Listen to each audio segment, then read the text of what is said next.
What I'm going to try to do is tell you a little bit about why I wrote this book, why I left Silicon Valley, and about what I found in these countries and the entrepreneurs I met along the way. In the next 40 years, the United States is going to be the only member of the G7 nations that's still one of the 7 largest economies in the world. Think about that. We are absolutely right now in the middle of a total economic upending in the world order, and we have no idea who these economic neighbors are, and we're not even going to be number 1. So as I got deeper into this book, I really started exploring who the people were driving these new economies, and frequently they're brilliant, crazy, cocky entrepreneurs, a lot like the ones I've spent a career following in Silicon Valley. Now I want to take you guys on a brief tour around the world with me. First country I went to was Israel. One of the examples that I ran into was a guy named Errol Margalit. He blew up his whole venture firm and started a company called Animation Lab, which is sort of like a next generation Pixar. And what he thought here was, again, solving really hard problems through software, which Israelis are great at, benefiting from the diaspora in New York and LA. He acquired this property that used to be the old British Mint right outside of Old Jerusalem, where he teaches weekly free animation classes in order to build a big creative class within Israel, and has also started like a performing arts center and all of these other things to spur a creative class in Israel. He's started other software companies that make games for what they're producing, that do virtual worlds. I mean, you want to talk about brilliant, crazy, cocky. Everyone in Israel thinks this guy is out of his mind, locked in a midlife crisis, is trying to be the next Steve Jobs, but it's an ambitious vision that a lot of people have described as nothing less than a new form of Zionism. From Israel, I went to China, which is probably the biggest contrast you're going to see in this book. Israel is a country with great entrepreneurs who need something to do. China is a country that just has tons and tons of opportunities, and while there's great entrepreneurs, you can't create them fast enough to take advantage of all these opportunities. One of the companies I met in China was called CK Telecom. It was started by a guy named Roy Ho, who actually was a student in Tiananmen Square. Left, went to the United States for several years, never felt quite at home, went back to China with all of its flaws, settled down in Shenzhen, which was the first free economic trade zone the country ever established.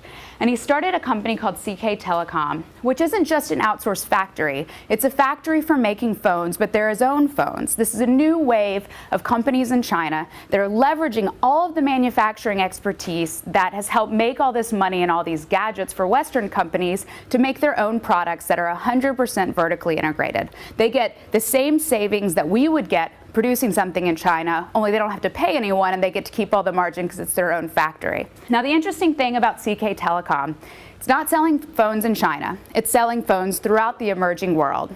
The other interesting thing, it did $1 billion in revenues last year, and Roy Ho is 100% bootstrapped this company. It has never raised a dime of outside funding. He owns 100% of the company, and it's growing at a huge rate. And in China, Roy Ho is considered a small fish. No one has ever heard of this company. On to India. SMS1 is this company in India also that sort of ties into this connecting all the village stories. And it started by this guy named Ravi Gate, who was, as he put it, one of those kids selling flags and berries on the side of the road that you would tell to go away and leave your car.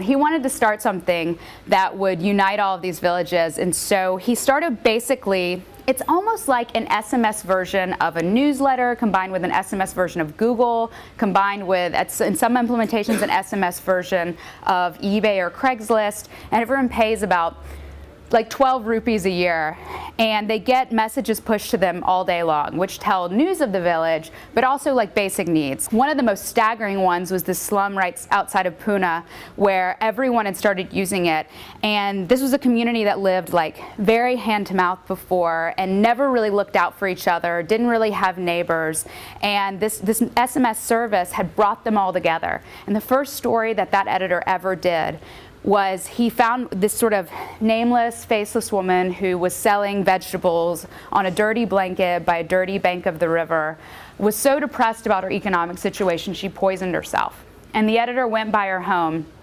and realized she had poisoned herself and rushed her to the hospital.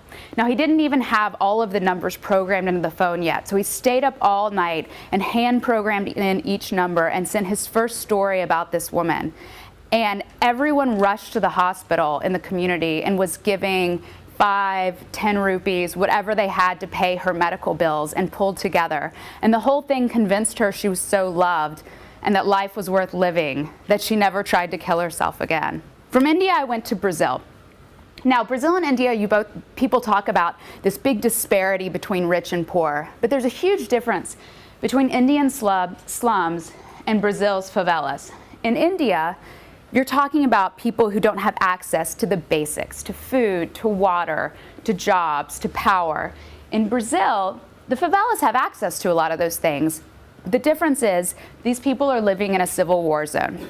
In Brazil, because economically they're not as cut off, I found plenty of people who'd grown up in favelas who could dream big. They just needed a way out of the violence. And I think that's one of the big advantages Brazil has over a lot of other places in the emerging world. BS Construtora is a company that has found a way to build a house in 24 hours by making prefabbed houses room by room and assembling them rather than wall by wall. It was started by the son of a migrant farmer named Sidney Borges de Santos, who only had about a third-grade education.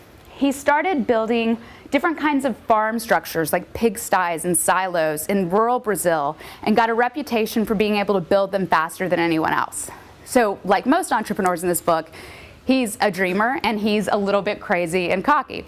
So he one day went and pitched a job to build a 1,500 house village, had never constructed a house before, was looking at a shoebox on a table and decided, well, why can't I just build houses like shoeboxes and then put the rooms together? Pitched this, somehow the client bought it, and it took him 6 months to figure out how to actually do this. He did actually deliver it, and he's done several of these big programs since. BS Construtora is now doing more than $100 million in revenue, is probably going to go public in the next year. After Brazil, I went to Indonesia. Now, Indonesia, I had no idea before doing this book about how stunning Indonesia is.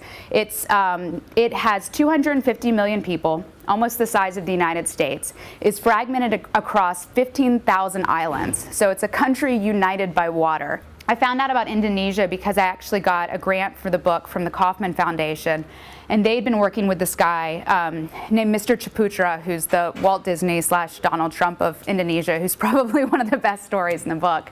And he's in his 80s, he's a billionaire, he's created 50 different cities within Indonesia and the first sort of big theme park, which is the 4th largest grossing theme park in the world. And he has now decided that creating sort of a culture of entrepreneurship within Indonesia is sort of his legacy. So he's invested upwards of $20 million of his own money to really developing and encouraging it. Now, the weirdest turn that I took for this book was going to Rwanda next. Like a lot of you, I mostly thought exactly of this when I thought of Rwanda, the 1994 horrific genocide, and assumed that the country was still mired in chaos. Now, my favorite entrepreneur, not only that I met in Rwanda, but one of my favorites that I met in the book is this guy. His name is Jean de Dieu Kagabo. Jean de Dieu was 15 when the genocide hit in Rwanda, and both of his parents were killed. He was the middle child of 5 kids. His 2 older brothers became raging alcoholics in the aftermath of the country's tragedy and proceeded to go through the entire family fortune. His father had been one of the most prominent businessmen in Rwanda before the genocide. They got to a point where they only had about $12,000 of the family fortune left. And their then 18-year-old Jean de Dieu realized it was up to him to create something to support his family. So Jean de Dieu taught himself Chinese, flew to China, and started buying manufacturing equipment. Because what he wanted to do was make basic necessities that 90% of the population would use every day. Because Rwanda is so landlocked, it's incredibly expensive to get products into the country. He very creatively found ways to skirt all of the import laws by looking at what natural resources wouldn't be taxed and what would be taxed and how he would have to package them, what he could package inside the country, so that he now produces a line of every basic consumer good you would need, from diapers to toothpaste to toilet paper, and sells them not only throughout Rwanda, but throughout the neighboring countries as well, to a market of about 100 million people. I'm a big believer that you really have to do a lot of on-the-ground reporting, and I've never been in a position where I could really spend time on the ground.